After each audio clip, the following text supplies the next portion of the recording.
નમસ્કાર, આપ જોઈ રહ્યા છો સ્પાર્ક ટુડે ન્યૂઝ। આજ રોજ રાત્રિના 3:30 કલાકે મારેઠા ગામથી કોલ આવ્યો હતો કે મગર 11 થી 12 ફૂટનો મગર દેખાયો છે, જેથી ફફડાટ વ્યાપી જવા પામ્યો હતો। ત્યારે શ્રી સાઈ દ્વારકામાઈ ચેરિટેબલ ટ્રસ્ટના જયેશભાઈ પટેલ અને સેવ વાઇલ્ડલાઇફ ટ્રસ્ટના સંદીપસિંહ ત્યાં આવી સ્થળ પર પહોંચીને તપાસ કરતા મગર ગામની અંદર એક ગલીમાં મગર દેખાયો હતો।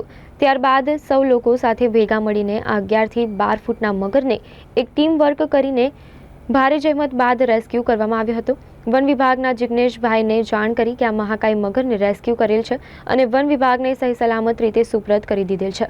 આ મારેઠા ગામ જોગીવાર ફળ્યું આ મગર અંદર લગભગ બહુ દૂરથી નાડું તો ખાસું દૂર છે, પણ આ મગર જે આખા ફળિયાની અંદર આવી ગયો હતો। મહાકાય મગર એવો આવી ગયો કે ગામના જે બી લોકો અત્યારે દહેશત ચાલી રહી છે, બધા વિસ્તારની અંદર ચોરો આવે છે તો બધાને આમ જ ડિસ્ટર્બ કરી દીધા છે।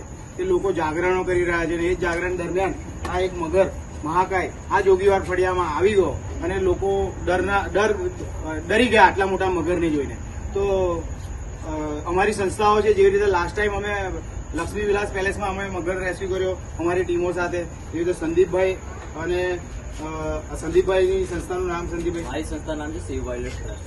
હું જયેશભાઈ પટેલ, શ્રી સાઈ દ્વારકામાઈ ચેરિટેબલ ટ્રસ્ટ। સંદીપભાઈ અહીંયા વારંવાર મગરો પકડે છે વર્ષોથી, અને અત્યારે અમે જોડે બી કરીએ છીએ કામ। તો અમે લોકોને કહેવા માંગીએ છીએ અને લોકોની જોડે સંપર્કો અમારા આવવા લાગ્યા છે, એટલે મગરના જેવો કોલ આવે એવો અમે અહીંયા આવી ગયા। આ ફળિયાની અંદર એક સાંકડી ગલી છે, એમાં એને સમજો ગેપ લઈ લીધી અને જવાનો રસ્તો જોઈને, પણ કોઈને હાનિ નહીં થતી। નહીં તો આ ખરેખર નાના જગ્યાની અંદર જો આ કોઈની પર હુમલો કરી દે એવો હતો। એટલે ફરીવાર પાછું અમે લોકોને કહેવા માંગીએ છીએ કે વડોદરા શહેરની અંદર પાણી ફરી હમણાં ભરાઈ ગયું હતું અને પાણી ઉતરવા માંડ્યા છે, એટલે આ મગરો કઈ ને કઈ આવી ગયા છે। એ પાણીમાં પાણી સુકાઈ જવાના કારણે પાછા પાણીમાં જવા માટે રસ્તો શોધતા હોય છે અને અટવાઈ જતા હોય છે, અને આ કૂતરાઓ એમની પાછળ લાગી જાય છે, એટલે થોડા સેફ માટે એ લોકો કશે ઘૂસી જાય છે। પણ ખરેખર આટલો મોટો મગર આવી જાય એટલે ડરી જાય બધા જ લોકો, એટલે મગર કશું કરતા નથી।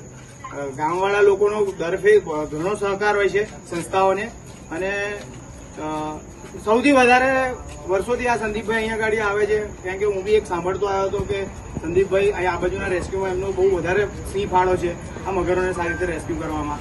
અને આજે અમે જોડે મળીને જે સંસ્થાઓ કરીએ છીએ કે ભાઈ અમે આવ્યા ઘટના સ્થળે, એમને ફોન આવ્યો, મને ફોન આવ્યો, અમારી બેવ ટીમોના અમારા ફાઇટરો છે, જે લોકો સારી રીતે આ મગરને અમે લોકો કોર્ડિનેશન, સંદીપભાઈને મારા માર્ગદર્શનમાં કોર્ડિનેશન કરીને આટલા મહાકાય મગરને સારી રીતે રેસ્ક્યુ કર્યો છે।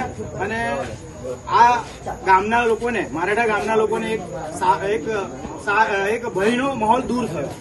એટલે તમારા મીડિયાના મારથી અમે એવું કહીએ છીએ કે મગર જ્યારે બી દેખાય બસ એને ધ્યાન આપો, અમારા જેવાને બોલાવો, ના એને પથરા મારો કે ના એની છેડછાડી કરો, બસ એ શાંતિથી એને વોચ કર્યા કરો। અમે પહોંચીએ ને અમને ફોન કરતા અમે લોકો 10-15 મિનિટમાં પહોંચી જઈએ છીએ। અમે આવીને આ મગરને સારી રીતે રેસ્ક્યુ કરી લીધો છે। વન વિભાગની ટીમને અમે જાણ કરી છે, અત્યારે વન વિભાગના અધિકારીઓ અહીંયા આવશે, આ મગરને આપણે સારી રીતે એમને સોંપી દઈશું। અને દરેક જગ્યા પર મગર કદાચ આવી રીતે નીકળતા હોય તો બસ અમારી જેવી સંસ્થાઓના સંપર્ક કરો। સંદીપભાઈ, આપનો નંબર શું છે? 9979995591 અમારી સંસ્થાનો નંબર છે। તમે કોઈ બી ટાઈમ 24/7 મળી શકો છો, અમારી ટીમ અવેલેબલ છે। આવી રીતે ઘણી એનજીઓ છે જે કામગીરી છે, એવું નહીં કે અમારી જ એનજીઓનો, આજુબાજુ તમારા વિસ્તારમાં જે એનજીઓ હોય, જેનું એનજીઓ હોય એમને તમે કોન્ટેક્ટ કરો, આઈને સહી સલામત રેસ્ક્યુ કરે। ખાલી તમારે એક વસ્તુ નોટિસ કરવાની, મગર આવે તમારા એરિયામાં આવે તો તમારે શું કરવાનું કે મગરને છેડવાનું નહીં, મગરને જાય છે ખાલી એને ધ્યાન રાખવાનું। પછી અમારા જેવા સંસ્થાને ફોન કરીશો તો અમે લોકો ટીમ આવી જશે અને સારી રીતે રેસ્ક્યુ કરી લેશે। Shri Sai Dwarkamai charitable trust 9227101185। બસ અમારી જેવી સંસ્થાઓ કાર્યરત રહેશે। આપ લોકો જુઓ છો, અમે ખરેખર આ જીવ પ્રત્યે બહુ અમને પ્રેમ છે, એવી રીતે તમે લોકો બી આને રેસ્ક્યુ કરવા પ્રત્યે જે ગામના લોકો હવે ધ્યાન આપવા લાગ્યા છે, કે પહેલા ગભરાઈ જતા હતા, પણ અમે તમને આવીને માર્ગદર્શન બી આપીએ છીએ કે મગરો નીકળી જાય છે તો ગભરાશો નહીં, બસ એને સાચવો, કે કઈ કશું નહીં કરે, અને આપણે આને સાચવીને બસ સારી રીતે એને રેસ્ક્યુ કરાવવા છે, ના કે એને આપણે છેડછાડી કરીને આપણી પર હુમલા કરવા દેવા। એટલે બસ વન વિભાગની ટીમ હમણાં થોડીક ટાઈમમાં આવી રહી છે, મગરને અમે સોંપી દઈશું। ગામવાળા લોકોનો અને આપ મીડિયાગણનો ધન્યવાદ।